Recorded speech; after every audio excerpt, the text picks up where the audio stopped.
billahi min sururi anfusina wa min sayyiati a'malina. May yahdihillahu fala mudhillalah wa man yudlilhu fala hadiyalah. Asyhadu an la ilaha illallah wahdahu la syarikalah wa asyhadu anna Muhammadan abduhu wa rasuluhu la nabiyya wa la rasula ba'dah. Allahumma la sahla illa ma ja'altahu sahla wa anta taj'alul hazna idza syi'ta sahla. Allahumma anfa'na bima 'allamtana wa 'allimna bima yanfa'una wa barik lana fi ilmina. Subhanaka la ilma lana illa ma 'allamtana innaka antal alimul hakim. Shadaqallahul adzim. Mudah-mudahan pertemuan kita malam hari ini senantiasa dalam limpahan rahmat dan berkah Allah Subhanahu wa taala. Amin ya rabbal alamin. Yang saya hormati para asatid, para asatidat, para alim ulama dan ketua DKM dari Masjid As-Safa ini, dan tidak lupa juga kepada ayahanda bunda, para jamaah sekalian. Mudah-mudahan Allah kumpulkan kita di masjid yang penuh dengan keberkahan ini. Seperti ini juga Allah kelak mengumpulkan kita di surganya Allah Firdausil A'la. Amin ya rabbal alamin. Ayahanda bunda yang semoga dirahmati Allah, tidak ada musuh yang paling berat dalam kehidupan ini kecuali adalah iblis, laknatullah. Kalau dikatakan musuh yang paling berat itu adalah Covid, itu belum berat. Musuh yang paling berat itu adalah iblis. Kenapa? Karena Allah memerintahkan kepada kita untuk masuk ke dalam Islam secara keseluruhan. Suratul Baqarah ayat ke-208 Allah berfirman, A'udzubillahi minasyaitonir rajim, ya ayyuhalladzina amanu udkhulu fis-silmi kafah. Hai orang-orang yang beriman, masuklah Anda ke dalam Islam secara menyeluruh. Wa la tattabi'u khutuwatis syaiton, innahu lakum aduwwum mubin. Dan jangan Anda ikuti langkah-langkah setan, karena setan itu musuh yang nyata. Karena setan ini dia tidak terlihat, tapi kita kita bisa dilihat oleh setan. Innahu yarakum min haitsu yarakum wa huwa qabiluhu min haitsu la tarawnahu. Kita nggak bisa lihat musuh kita itu, tapi musuh kita itu bisa melihat kita. Bukankah itu hal yang merepotkan baginya? Kita kalimat iman ada dua yang harus kita perhatikan. Satu, di situ ada perintah yang harus kita tunaikan. Yang kedua, di situ ada larangan yang harus kita jauhkan. Ya ayyuhalladzina amanu udkhulu fis-silmi kafah. Itu perintah kan? Masuk ke dalam Islam secara keseluruhan, kafah. Itu perintah. Kemudian apa larangannya? Wala tattabi'u khutuwatis syaiton. Itu larangannya. Jadi kalau ada ayat-ayat yang diawali dengan panggilan iman, pastikan ayat itu ada perintah yang harus kita lakukan, ada larangan yang harus kita jauhkan. Nah, ini kata-katanya.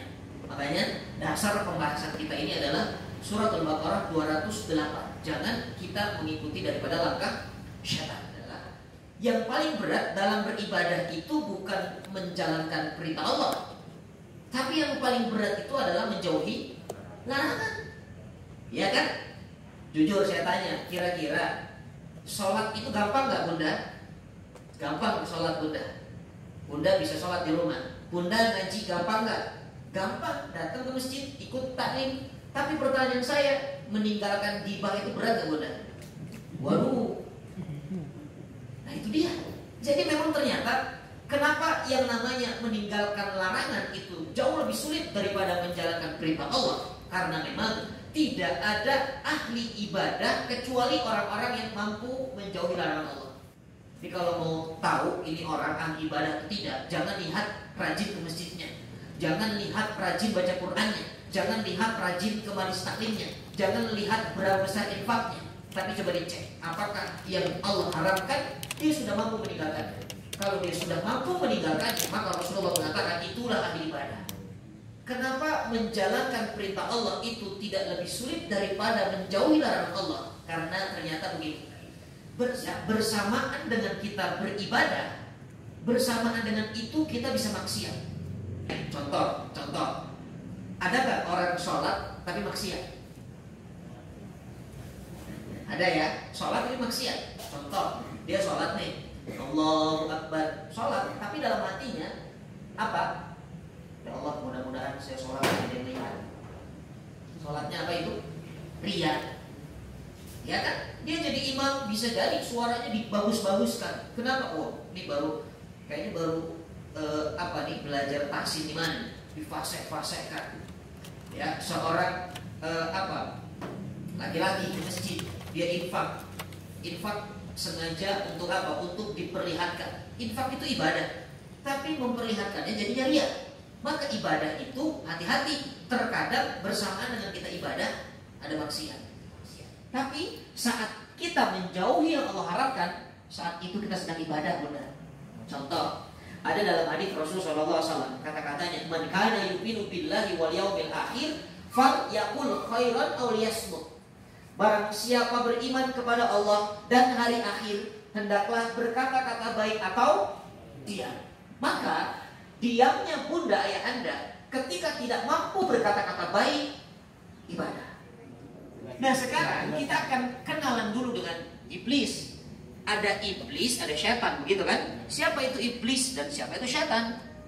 Iblis secara bahasa, secara nasab dulu ya, nasabnya iblis itu sebetulnya Allah menciptakan itu cuma dua, iblis jantan dan iblis betina.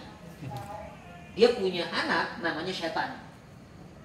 Makanya kalau ada ibu-ibu yang emosi kepada anaknya, biasanya nyebutnya apa? Dasar anak syaitan. Ya, padahal jadi kalau dikatakan dia itu anak syaitan, berarti bisa lihat, oh ini anak syaitan, oh berarti itu ibunya, ya. Naudzubillah. Makanya hati-hati, jangan sumpahkan anak-anak kita dengan kata-kata yang buruk. Kalau lagi marah tuh, coba saya sumpahin kamu jadi ulama besar. Kamu bikin mama emosi terus, saya sumpahin kamu hafal Quran. Benar bunda, itu doa. Iblis artinya inqata'a terputus. Apa yang terputus? Yang namanya iblis itu terputus dari rahmat Allah. Makanya kata-katanya iblis laknatullah. Orang yang terlaknat atau terkutuk, kalau bahasa kita, terlaknat itu artinya dia terputus dari rahmat Allah. Ya kan? Yang kedua, syaitan sekarang. Apa itu syaitan? Secara bahasa, syaitan itu dari kata-kata syatana. Syatana artinya bakuda anil haq, sesuatu yang jauh dari kebaikan. Itu syatana. Jadi dalam bahasa Arab begini bunda, ada kaidah ayah anda. Kalau di ujungnya ditambahkan alif dan nun, ya ini nggak apa-apa ya, bahasa Arab ya. Ya mudah-mudahan bisa dipahami. Jangan kalah anak kecil di Arab tuh jago bahasa Arab. Kita harus lebih jago dari ya anak kecil di Arab itu ya. Kalau ada alif dan nun dalam kalimat bahasa Arab bermakna kesempurnaan. Contoh kurban. Kurban itu asal katanya qoroba yuqaribu, artinya dekat. Qorib itu dekat, tapi ketika berubah menjadi kurban artinya kedekatan yang sempurna. Makanya seorang Umar bin Khattab pernah naik kudanya marah saat itu, bergerak dengan cepat, kanan kiri nggak stabil gitu, dipukul oleh Umar. Uskut anta ya syaitan, diam kamu setan. Jadi sifatnya sifat setan. Pokoknya kalau ada orang atau apapun yang jauh dari kebaikan, sempurna keburukannya, maka itu adalah setan. Kita akan melihat seperti apa langkah-langkah setan itu. Jadi kalau kita nggak tahu langkahnya, kita nggak akan bisa untuk menghindarinya. Maka fahami dulu langkah setan itu bagaimana. Karena yang namanya perang sama setan, bunda ayah anda, itu dari dulu sudah ada. Dari dulu, dari zaman siapa? Nabi Adam. Seperti yang kita sering baca dalam Quran. Apa kata Allah? Wa idh qala rabbuka lil malaikati inni ja'ilun fil ardi khalifah. Ketika Allah menciptakan Adam, yaitu sebagai khalifah, padahal iblis itu belum kenal Adam saat itu, tapi sudah tertanam hasad dalam dirinya. Karena hasad, efeknya adalah dia sampai rela untuk menjerumuskan Adam. Itu hasad, bahayanya hasad itu seperti itu. Bahkan putranya Nabi Adam gara-gara hasad bisa membunuh saudara kandungnya. Itu bahayanya hasad. Makanya kita sering kita diminta untuk terus memohon perlindungan dari orang-orang yang hasad. Yang min syarri hasidin idza hasad. Itu penting, harus dibaca setiap hari itu surah An-Nas, Al-Falaq, Al-Ikhlas. Karena untuk surah perlindungan, Muawwidhatain, dua surah perlindungan. Saya akan mengambil dari surah Al-Hijr ayat ke-39 Anda. A'udzubillahi minasyaitonirrajim. Qala rabbi bima aghwaytani la uzainanna lahum fil ardi wal ughwiyannahum ajma'in. Surah Al-Hijr 39. Allah berfirman, qala rabbi bima aghwaytani. Ini perkataan iblis yang Allah abadikan di dalam Al-Quran. Qala rabbi bima, iblis berkata, ya Allah, ay Rabbku, bima aghwaytani, aku bersumpah akan menyesatkan yang namanya manusia. Aku akan menyesatkan manusia. Sampai kapan? Selama manusia itu hidup di muka bumi. Itu janji siapa? Iblis. Para ulama mengatakan ini sebagai bentuk kesungguhan iblis dalam menggoda manusia. Jadi sumpahnya itu bukan cuma sekadar sumpah, tapi dibuktikan dengan kesungguhan. Coba Bunda Ayahanda saya tanya, iblis itu dapat reward apa dari Allah? Iblis dapat surga nggak dari Allah? Enggak. Tapi yang hebat, iblis itu dia nggak dapat surga, dia nggak dapat pahala, tapi dia apa? Sungguh-sungguh dalam menjerumuskan manusia. Sementara kita yang dibalas oleh Allah dengan pahala berlipat ganda, dengan surga, kadang-kadang kita nggak mau ibadah. Jadi kalah dengan iblis. Iblis itu sudah diancam di neraka, dia tetap semangat dalam menjerumuskan manusia. Ini nggak ada reward, nggak ada hadiah, itu semangat saja. Ya, itulah kita kadang-kadang kalah dengan iblis. Iblis itu nggak pernah males menggoda manusia, nggak pernah iblis itu cuti menggoda manusia. Sementara kita kadang-kadang futur nih ibadahnya, males ibadah. Akhirnya apa? Dari futur turun levelnya jadi fujur. Kalau sudah fujur, ini bahaya, maksiat namanya. Iblis itu kesungguhannya menggoda kita dengan cara la'akudanna. La'akudanna itu duduk, tapi duduknya itu bukan julus. Ada julus, ada qu'ud. Kalau julus itu seperti kita sekarang, majlis, namanya majlis taklim, ya kan? Bukan maq'ad taklim. Kenapa majlis taklim? Karena duduknya sebentar, 1 jam 2 jam paling. Kalau duduknya lama itu namanya qu'ud. Makanya iblis di sini menggunakan kata-kata la'aqudanna lahu. Aku akan duduk di jalan yang lurus. Jadi jalan kita lurus, jangan dikira itu nggak ada hambatan. Makanya orang yang istiqomah kadang-kadang belok juga. Kenapa? Karena iblis itu duduk di sana. Duduknya berapa lama? 1 jam 2 jam? Tidak, duduknya lama budaya. Makanya Rasulullah dalam doanya, Allahumma inni as'aluka ilman nafi'an wa rizqan thayyiban wa amalan mutaqabbalan. Padahal Nabi, padahal Rasul sudah pasti dijamin amal solehnya diterima, tapi tetap minta kepada Allah. Kenapa? Karena tidak ada jaminan amal soleh itu diterima. Makanya selama Allah kasih hidayah, tolong pegang baik-baik, syukuri hidayahnya. Dengan cara apa? Dengan cara istiqomah. Mensyukuri hidayah dari Allah adalah dengan cara istiqamah. Kalau kita bertanya, cara setan bagaimana ya menyesatkan kita? La uzainanna lahu, itu jawabannya. Memperindah apapun maksiat, diperindah. Tapi sebetulnya bukan langsung memperindah. Setan itu proses pertama kali dengan cara mentashil. Tashil itu memudahkan. Jadi maksiat itu Bunda, Ayahanda, dibuat seolah-olah itu mudah. Begitu dia udah maksiati, disuruh taubat, nanti ya masih muda. Ada gak orang begitu? Masih muda, santai aja kali, nanti aja taubat mah nanti kalau sudah usia 50. Kalau sudah batuk sehari 3 kali itu taubat. Rambut belum ubanan, santai saja gak usah taubat. Itu tipu daya setan, kita gak sadar. Ternyata maksiat itu dimudah-mudahkan kita. Mohon maaf nih, dirubah-rubah. Yang namanya hubungan pranikah, padahal zina, tapi dirubah, diperindah supaya lebih sopan bahasanya. Hubungan pranikah. Kemudian apa lagi? Seperti misalnya apa? Rokok itu bungkusnya ada nggak yang nggak indah? Ada nggak? Rokok itu bungkusnya indah semua kan? Mohon maaf, ini bukan bermaksud apa-apa nih, ya. Rokok itu tulisannya coba lihat. Rokok dapat menyebabkan kematian sekarang. Dulu mah nggak ada kematian, masih prosesnya lah ya, kanker, gangguan kehamilan dan janin. Ini kematian, tapi bungkusnya indah, diperindah. tetap aja ada yang beli. Coba kebayang kalau rokok tulisannya merokok dapat meningkatkan iman dan takwa.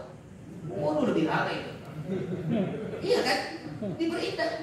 Kita akan melihat bagaimana dahsyatnya tipuan iblis, langkah iblis, sampai dikatakan iblis ini nggak pernah berhenti dari segala arah. A'udzubillahi minasyaitonir rajim. Tsumma la'ataynahu min baini aydihim wa an aymanihim wa min khalfihim wa an aymanihim wa an syama'ilihim. Yang iblis itu mengganggu kita, Bunda. Ya, dari depan, dari belakang, dari kanan, dari kiri. Itu kan dalam suratul A'raf. Ya, Allah mengatakan seperti itu. Jadi ternyata langkah pertama agar kita bisa terhindar daripada tipu daya iblis, lihat ayat ini dulu. Kita akan paham kalau kita melihat ayat ini. Ternyata yang iblis ganggu itu dari depan, kanan, depan, belakang, kanan, dan kiri. Iblis gak mengganggu dari atas, dari bawah, gak bisa ya. Kenapa? Ya, hati-hati Bunda, kalau kita ibadah, kemudian kita ini merasa soleh, kemudian kita ini merasa hebat karena dipuji, dan kita diberikan jabatan, lalu kita merasa lebih hebat dari orang lain, maka hati-hati, itu sudah masuk tipu daya iblis dari depan. Saya tahu membisikkan, salah kamu itu ahli maksiat, percuma kamu itu ngaji, percuma kamu itu sholat, dosa kamu itu banyak. Jadi membuat orang itu putus asa. Itu saya takut. Kadang-kadang setan itu menanamkan keraguan bahwa seolah-olah tobatnya itu nggak diterima. Padahal Allah berjanji apa? Qul ya ibadiyalladzina asrafu ala anfusihim la taqnatu min rahmatillah. Wahai hambaku, kata Allah, yang punya dosa melampaui batas, sebanyak apapun kesalahan Anda, Allah akan ampuni semuanya. Jangan putus asa dari rahmat Allah. Tashil, tazyid, taswil, itu dari kiri. Cara iblis menggoda dari kiri. Nah, ternyata dari 4 arah ini ada yang tidak bisa ditembus oleh iblis, yaitu dari atas dan dari bawah. Kenapa dari atas tidak bisa? Jawabannya karena dari atas itu adalah lambang kedekatan kita kepada Allah melalui doa. Kita kalau doa kan begini kan, makanya iblis tidak bisa tembus. Allah mengatakan ud'uni astajib lakum, minta kepada Allah, aku akan kabulkan. Jadi yang namanya doa, Bunda, doa itu adalah perintah. Doa itu adalah perintah seorang hamba kepada Allah. Ini unik. Allah juga, yaitu sujud. Sujud itu adalah gerakan yang paling membuat kita dekat dengan Allah. Wasjud waqtarib. Doa dekat juga, karena Allah mengatakan wa idza sa'alaka ibadi fa inni qarib, wa idza sa'alaka ibadi anni fa inni qarib, dekat. Kemudian sujud juga dikatakan wasjud waqtarib, Anda sujud, Anda dekat. Makanya semakin banyak sujudnya, pastikan setan akan semakin sulit mengganggu kita. Makanya sholat itu apa? Sholat itu intinya di mana? Di sujud. Ya, sholat itu kan nggak ada ibadah yang ada sujudnya kecuali apa? Sholat. Makanya banyak para sahabat memanfaatkan gerakan sujud itu menjadi tempat paling nikmat dalam ibadah sholat. Jadi yang bisa disesatkan oleh setan itu adalah orang-orang yang tidak memiliki sifat mukhlasin. Itu maknanya. Kalau dia masih ada sifat mukhlas, maka mustahil iblis bisa mentazyin, mentashil ataupun mentaswid. Nggak bisa. Nah, pertanyaannya siapa itu mukhlasin? Karena dalam Quran itu ada 2, ada mukhlisin, ada mukhlasin. Kalau dikatakan setan itu tadi sifat, ya, setan itu sifatnya. Makanya bisa jadi ada dalam diri manusia, dalam diri binatang, dalam diri jin, termasuk Dajjal itu juga sifatnya setan. Karena apa? Karena dia tidak taat kepada Allah. Bahkan dia mengajak manusia dalam kesesatan. Itu kan Dajjal. Nah, Dajjal ini, tapi nanti Dajjal itu akan muncul ketika akhir zaman, tanda-tanda kiamat. Makanya kita disunahkan untuk doa kepada Allah setiap indah duburi salat, di ujung salat kita, Allahumma inni a'udzubika min adabi jahannam, ay min adabil qabri, wa min fitnati mahya wal mamat, wa min fitnati masyihid dajjal. Ya, ini Dajjal ini nyata benar adanya. Makanya jangan sampai doa itu, ya Allah mudah-mudahan saya panjang umur sampai kiamat, jangan. Karena orang yang paling buruk umat Nabi adalah yang jumpa dengan kiamat. Itu paling seburuk-buruk umat adalah yang jumpa dengan kiamat. Karena apa? Gak akan sanggup kita jumpa dengan Dajjal. Siapapun ulamanya, siapapun Yang bisa mengalahkan Dajjal itu hanyalah apa? Siapa? Nabi Isa.